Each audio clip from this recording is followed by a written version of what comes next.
On nous dit que c'était un accident. On nous dit que c'était une overdose, une tragique coïncidence. Mais quand on commence à gratter le vernis d'Hollywood, on découvre une réalité bien plus glaciale. Certaines stars ne sont pas mortes à cause de leurs excès, elles sont mortes parce qu'elles en savaient trop. Imaginez. Vous êtes au sommet du monde. Vous avez l'argent, la gloire, et surtout, vous avez l'oreille des hommes les plus puissants de la planète. Et c'est là que ça devient dangereux. Aujourd'hui, on ouvre les dossiers que l'élite a tenté d'enterrer. De Marilyn Monroe à Michael Jackson, voici la vérité sur ceux qui ont été éliminés.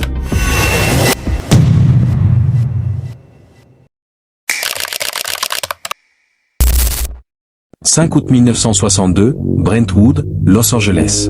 Le sergent Jacques Clément est le premier policier à entrer dans la chambre de Marilyn à 4h35 du matin.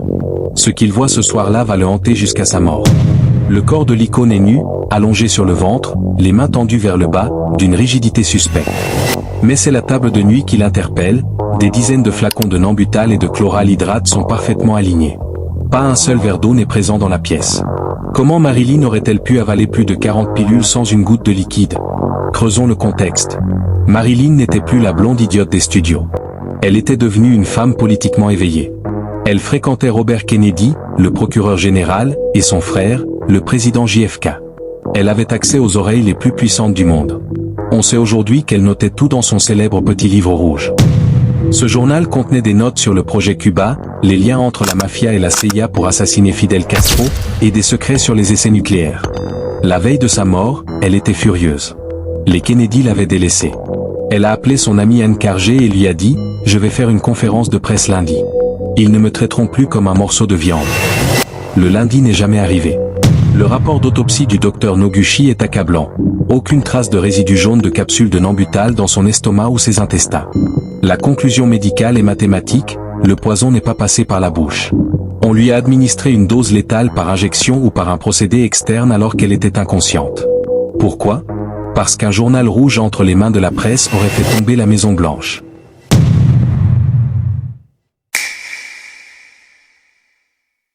Las Vegas, 7 septembre 1996. Flamingo Road, à 23h15, le monde change. Tupac Shakur, l'homme qui vendait des millions d'albums tout en prônant la révolution sociale, est criblé de balles dans la BMW de Suge Knight. On nous a vendu l'histoire d'une guerre entre les Bloods et les Crips, une banale vengeance de gang. Mais regardez les faits avec une loupe. Tupac venait d'annoncer qu'il quittait Death Row Records pour fonder son propre label indépendant. Il voulait auditer les comptes du studio, ce qui aurait révélé des blanchiments d'argent colossaux impliquant des membres de la police de Los Angeles, l'AP. Plus dangereux encore, il créait le Outlaw Worldwide, un mouvement qui visait à unir les gangs pour les transformer en forces politiques. Pour le FBI, qui surveillait Tupac via le programme COINTELPRO, c'était le scénario catastrophe, un messie noir capable de soulever les masses. Le soir de l'attaque, 10 voitures suivaient Tupac, des gardes du corps armé jusqu'aux dents. Aucun n'a tiré. Pourquoi? Des témoins ont rapporté avoir vu des hélicoptères de police survoler l'intersection juste avant les tirs, puis s'éloigner étrangement. La Cadillac blanche des tireurs a traversé Vegas, la ville la plus surveillée du pays, sans jamais être interceptée. Plus étrange encore, Tupac a été incinéré 24 heures seulement après sa mort, sans autopsie publique approfondie, et l'homme chargé de l'incinération a disparu peu après. Tupac n'a pas été victime d'un gang. Il a été victime d'un système qui ne peut pas tolérer qu'un artiste devienne un leader politique.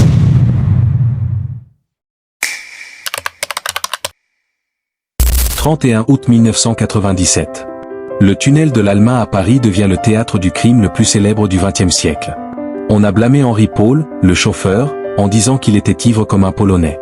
Mais les analyses de sang d'Henri Paul ont révélé un taux de monoxyde de carbone si élevé qu'il n'aurait même pas pu marcher jusqu'à la voiture, encore moins conduire.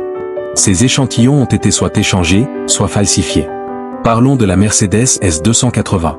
Ce véhicule avait été volé quelques mois plus tôt et avait subi des réparations majeures. Elle était instable. Mais le vrai mystère, c'est ce qui s'est passé à l'intérieur du tunnel.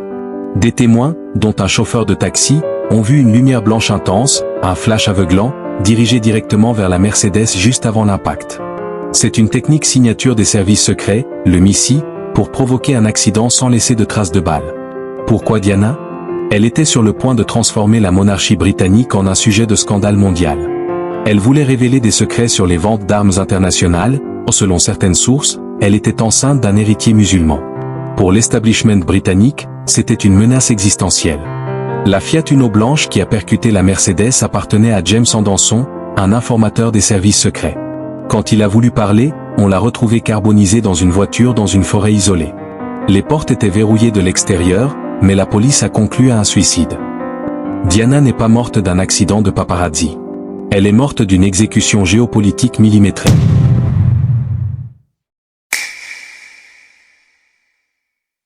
Le 25 juin 2009, le monde s'arrête. Michael Jackson est déclaré mort dans son manoir de Holmby Hills. La cause officielle, une intoxication aiguë au propofol administrée par son médecin personnel, le docteur Conrad Murray. Murray est condamné pour homicide involontaire. Affaire classée? Pour le grand public, oui. Pour ceux qui connaissent les rouages de l'industrie musicale, c'est le début d'une enquête bien plus terrifiante. Pour comprendre la mort de Michael, il ne faut pas regarder son dossier médical, mais son bilan comptable. Michael Jackson ne possédait pas seulement ses propres chansons. Il possédait le catalogue Sony ATV, qui incluait la quasi-totalité des droits des Beatles, d'Elvis Presley, de Bob Dylan et de milliers d'autres artistes. Michael était, sur le papier, l'homme le plus puissant de l'édition musicale mondiale. Sony voulait récupérer ce catalogue. Michael refusait de vendre. En 2009, il était criblé de dettes, mais il s'apprêtait à lancer sa tournée This Is It. S'il réussissait ses concerts, il remboursait ses dettes et redevenait totalement indépendant. Il devenait intouchable. Quelques semaines avant sa mort, Michael appelait ses proches en panique, murmurant « Ils vont me tuer pour mon catalogue ». Il ne parlait pas de gang, il parlait des cadres de l'industrie. Le jour de sa mort, le système de vidéosurveillance de sa maison, un système de pointe, a été mystérieusement effacé pour la période critique où le docteur Murray lui aurait administré la dose fatale. Pourquoi ? Pourquoi le coffre-fort personnel de Michael a-t-il été vidé par des inconnus avant même que la police ou la famille n'arrive sur les lieux ? Et surtout, comment un médecin aussi expérimenté que Murray a-t-il pu laisser un patient sous anesthésique générale sans aucun moniteur cardiaque branché ? La réponse est simple, Michael Jackson valait plus mort que vif. Mort, ses dettes s'effaçaient et son catalogue revenait sous le contrôle total des majors. Ce n'était pas une erreur médicale, c'était une saisie d'actifs. Marilyn, Tupac, Diana, tous avaient un point commun, ils possédaient une information ou une influence qui menaçait l'équilibre du pouvoir. Quand une star devient plus grande que le système qui l'a créée, elle devient une cible. La prochaine fois que vous entendrez parler d'une mort accidentelle à Hollywood, posez-vous la question, à qui profite le crime ? Dans notre prochaine vidéo, nous passerons des célébrités aux architectes du monde, les présidents. Nous parlerons de JFK, de Lincoln, et de ceux qui ont essayé de changer les règles du jeu avant d'être arrêtés net. Abonnez-vous, ne laissez personne réfléchir à votre place. La vérité est là, il suffit d'oser la regarder.